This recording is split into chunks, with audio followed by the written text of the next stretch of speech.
Gunung Bromo sejak dahulu bukan sekadar hamparan pasir dan kawah berasap. Ia dipercaya sebagai titian dua alam, tempat bertemunya dunia kasat mata dan dunia gaib yang hidup berdampingan dalam keseimbangan halus. Orang-orang tua Jawa menyebutnya gunung, sing duwe sing momong, gunung yang memiliki penjaga dan pengasuh dari alam lain. Di lereng-lerengnya, angin sering berdesir membawa bau kemenyan meski tak ada yang membakar. Kadang terdengar gamelan lirih di malam sepi, seolah ada upacara yang berlangsung di luar jangkauan mata manusia. Semua itu bukan tanpa sebab Bromo dijaga oleh dua jin tua yang telah bersemayam sejak sebelum Islam menjejak tanah Jawa. Dua jin itu dikenal di alam halus sebagai penjaga kawah dan penjaga batas. Yang pertama berwatak panas dan keras, bersemayam di api kawah, menjaga amarah gunung agar tidak meluap. Yang kedua dingin dan sunyi, menguasai kabut dan angin malam, mengawasi siapapun yang melangkah tanpa adab. Pada masa lampau, kedua jin ini tunduk pada perjanjian para wali. Mereka diberi amanah, menjaga gunung, bukan menakut-nakuti manusia beriman. Selama ratusan tahun, perjanjian itu dijaga. Namun waktu dan kesombongan perlahan menggerogoti hati makhluk gaib sebagaimana manusia. Ketika manusia mulai lalai, membuang sesajen sembarangan, menantang alam dengan kesombongan, dua jin itu merasa dihina. Mereka lupa bahwa adab manusia bukan alasan untuk melampaui batas yang telah digariskan Tuhan. Gangguan kecil mulai muncul, kabut turun terlalu cepat, suara langkah mengikuti peziarah, dan mimpi buruk menyergap warga kampung di kaki gunung. Namun semua itu masih dianggap wajar, hingga batas kesabaran alam benar-benar terlampaui. Para sesepuh kampung mulai resah. Mereka tahu, jika penunggu gunung telah bergerak tanpa izin ilahi, maka akan terjadi benturan besar antara yang kasat dan tak kasat. Sebuah peristiwa yang tak bisa dihadapi dengan keberanian biasa. Di antara keresahan itu, nama seorang kiai kampung mulai disebut pelan-pelan. Bukan karena kesaktiannya terkenal, melainkan karena hidupnya lurus, lisannya basah oleh zikir, dan doanya sering dikabulkan tanpa ia sadari. Seorang manusia sederhana, yang kelak akan berdiri di hadapan dua jin penunggu Gunung Bromo. Kampung kecil di lereng Gunung Bromo itu awalnya hidup seperti biasa.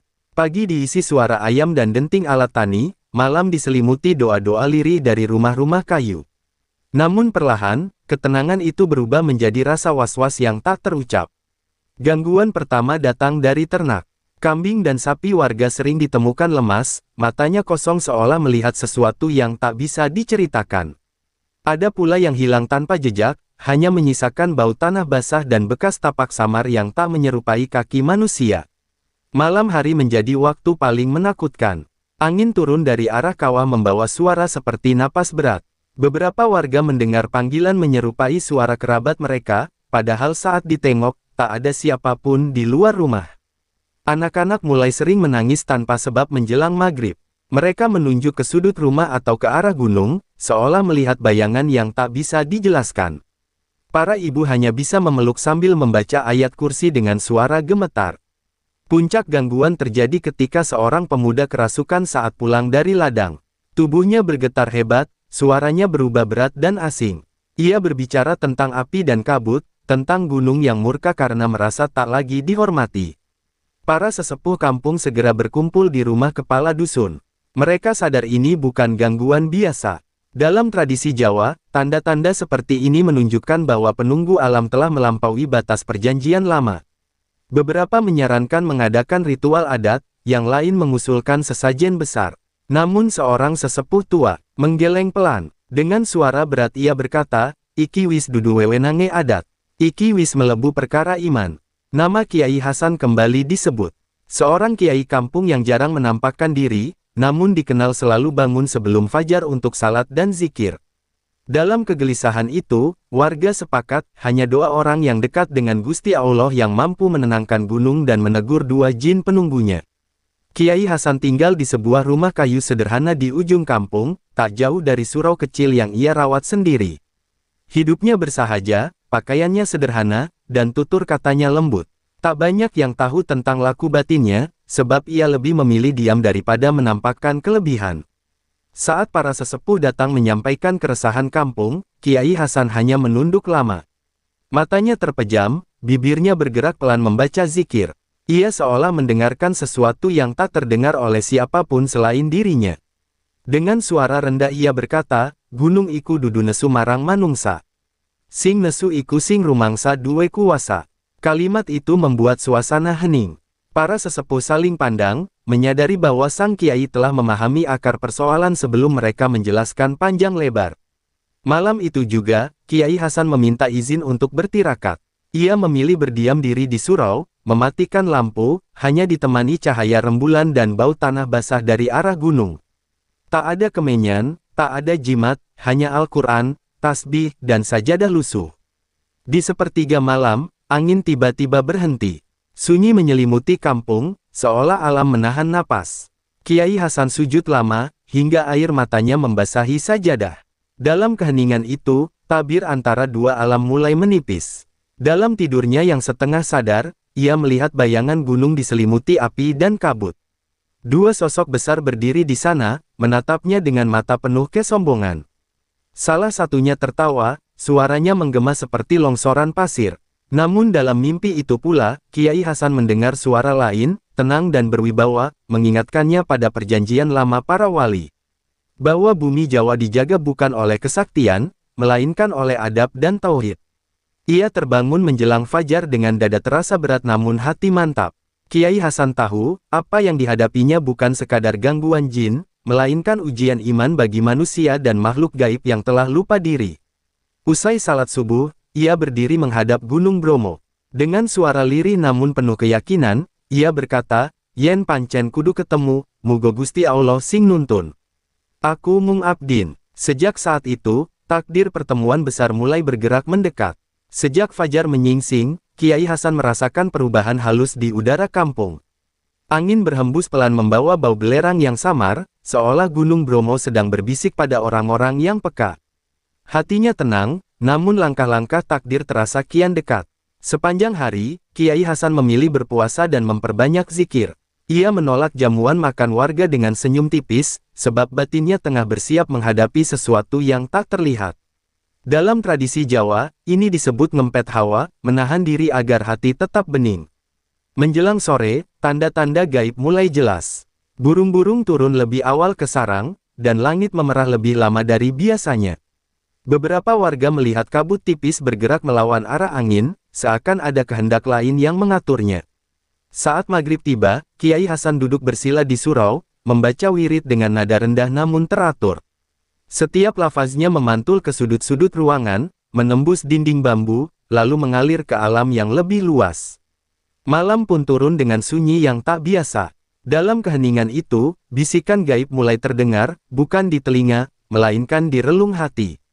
Kiai Hasan melihat kembali dua sosok dalam wangsitnya, api yang menyala dengan angkuh, dan kabut hitam yang bergerak licin penuh tipu daya. Salah satu dari mereka menyampaikan tantangan tanpa kata, hanya getaran kesombongan.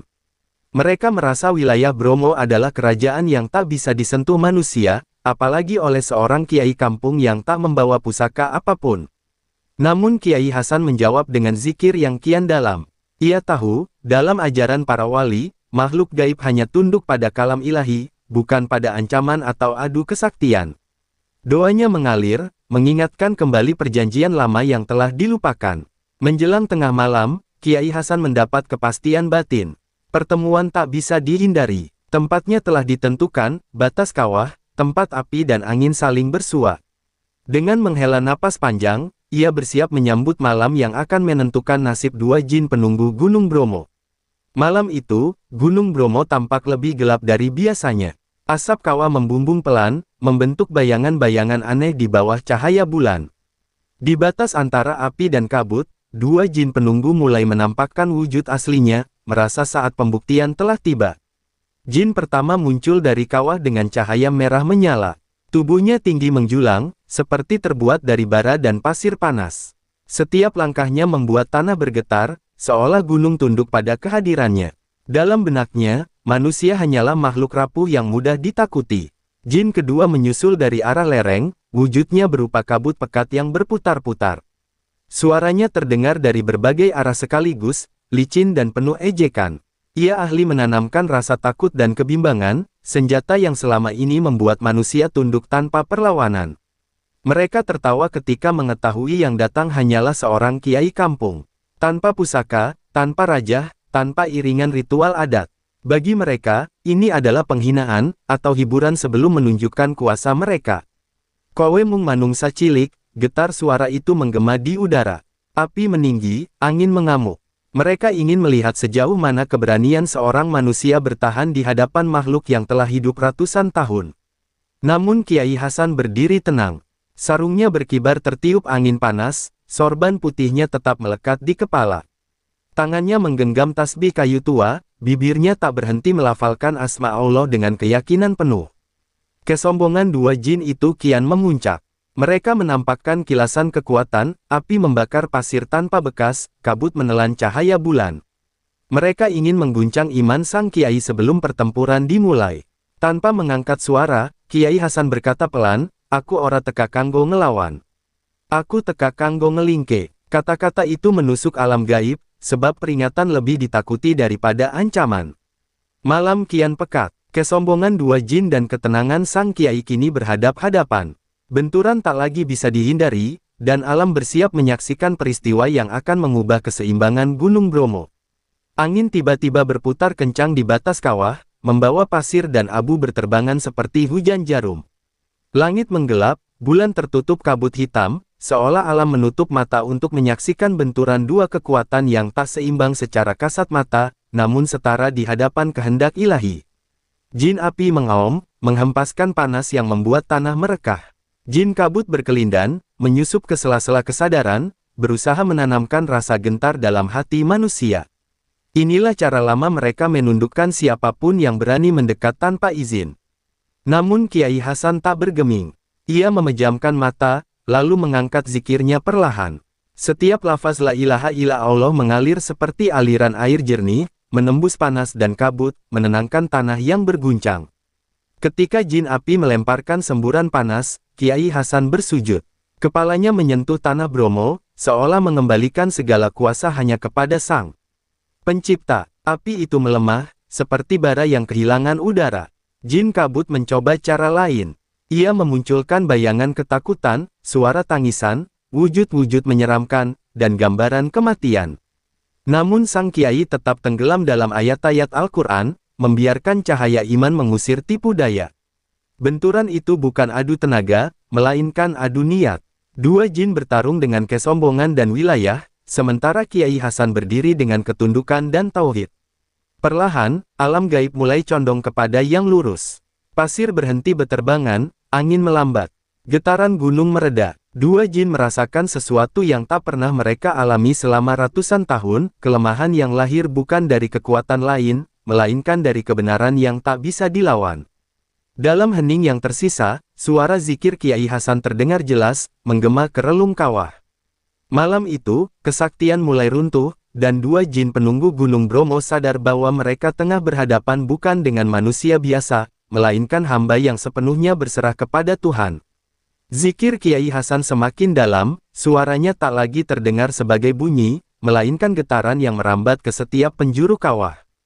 Tanah, angin, dan api seolah ikut bersaksi atas kalimat tauhid yang dilantunkan dengan penuh ketundukan. Jin api mulai goyah.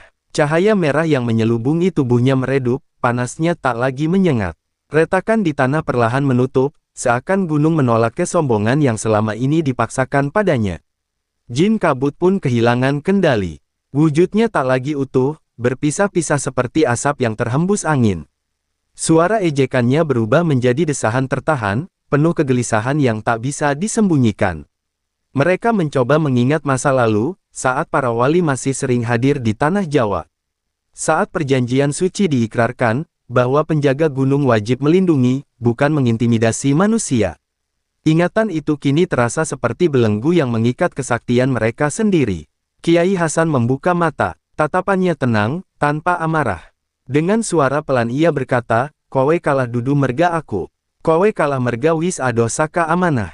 Kalimat itu mengguncang lebih hebat daripada serangan apapun.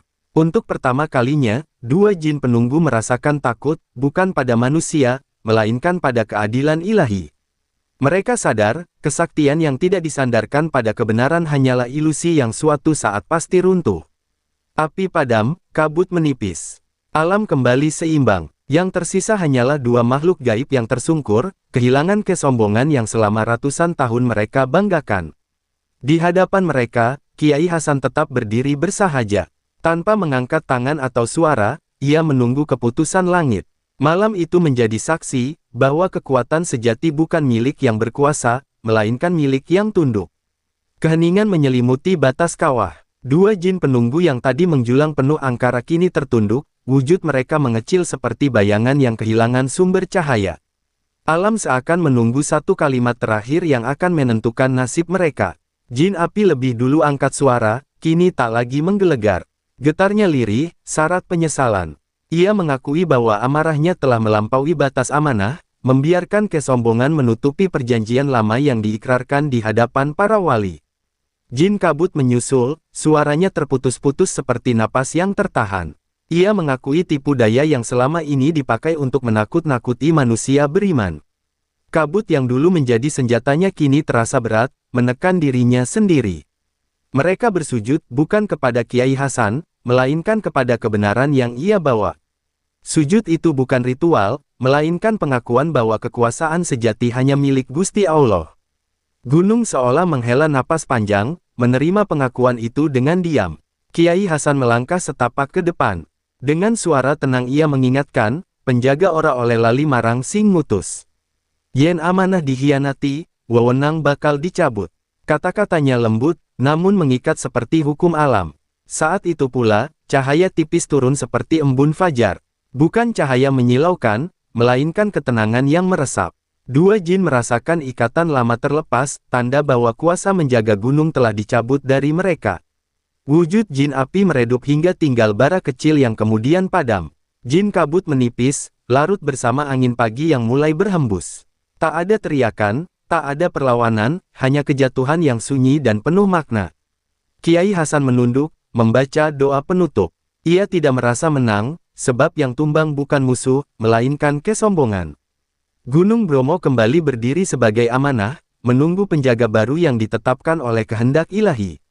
Fajar menyingsing perlahan di balik Gunung Bromo, membawa cahaya lembut yang menyentuh pasir dan lereng. Asap kawah naik dengan tenang, tak lagi bergolak seperti malam sebelumnya. Alam seolah telah menerima keputusan yang ditetapkan oleh kehendak ilahi. Di kampung lereng, warga terbangun dengan perasaan yang sulit dijelaskan. Udara terasa ringan, dada terasa lapang. Anak-anak yang semalam gelisah kini tertidur pulas, dan ternak yang sempat sakit tampak kembali bertenaga. Kabar tentang malam itu menyebar tanpa kata-kata berlebihan. Para sesepuh hanya saling pandang dan mengangguk pelan, menyadari bahwa keseimbangan telah dipulihkan. Tidak ada yang berani membanggakan peristiwa itu, sebab mereka tahu, ini bukan kemenangan manusia. Kiai Hasan kembali ke kampung menjelang duha. Pakaiannya berdebu, wajahnya letih namun teduh. Ia langsung menuju surau, mengambil air wudhu, lalu salat 2 rakaat sebagai ungkapan syukur, tanpa disaksikan siapapun. Warga berdatangan dengan mata berkaca-kaca. Mereka ingin berterima kasih, ingin mendengar cerita. Namun Kiai Hasan hanya berkata singkat, Gunung wis tentrem. Saiki tugas kita jaga adab. Kalimat sederhana yang terasa berat maknanya. Ia mengingatkan agar manusia tak lagi bersikap sombong terhadap alam. Jangan berbicara sembarangan, jangan merusak, dan jangan melangkah tanpa doa. Dalam pandangannya, alam bukan milik manusia, melainkan titipan Tuhan. Sejak hari itu, kampung berubah. Maghrib kembali hidup dengan lantunan ayat suci, dan tradisi saling mengingatkan adab dijaga dengan penuh kesadaran. Gunung tak lagi dipandang sebagai ancaman, melainkan sebagai guru yang diam. Di lereng Bromo, keseimbangan kembali menemukan bentuknya. Yang kasat dan yang tak kasat berjalan berdampingan dalam batas yang telah digariskan. Namun kisah ini belum berakhir, sebab setiap peristiwa besar selalu meninggalkan pelajaran terakhir bagi manusia. Waktu berlalu, namun jejak peristiwa di lereng Gunung Bromo tak pernah benar-benar hilang. Ia hidup dalam ingatan para sesepuh dan doa-doa yang dilantunkan dengan penuh adab. Gunung berdiri tenang, seolah menyimpan rahasia besar yang hanya dibisikkan pada hati-hati yang bersih. Kiai Hasan kembali menjalani hidupnya seperti semula. Ia mengajar anak-anak mengaji, memimpin salat, dan membantu warga tanpa pernah menyinggung apa yang telah terjadi.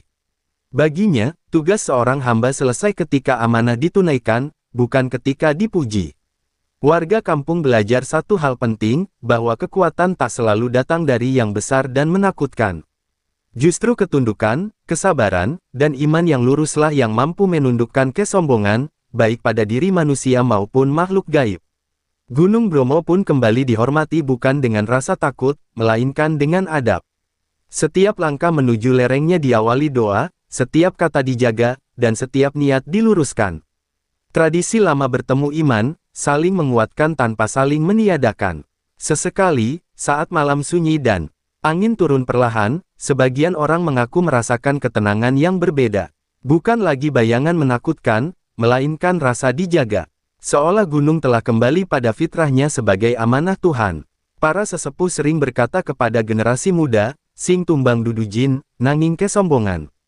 Kalimat itu diwariskan dari mulut ke mulut, menjadi pengingat bahwa musuh terbesar bukanlah yang tak terlihat, melainkan yang tumbuh di dalam hati. Kisah tentang dua jin penunggu yang tumbang di hadapan kiai kampung pun menjadi pelajaran lintas zaman. Ia bukan dongeng tentang kesaktian, melainkan kisah tentang iman yang tegak di tengah keangkuhan kekuasaan.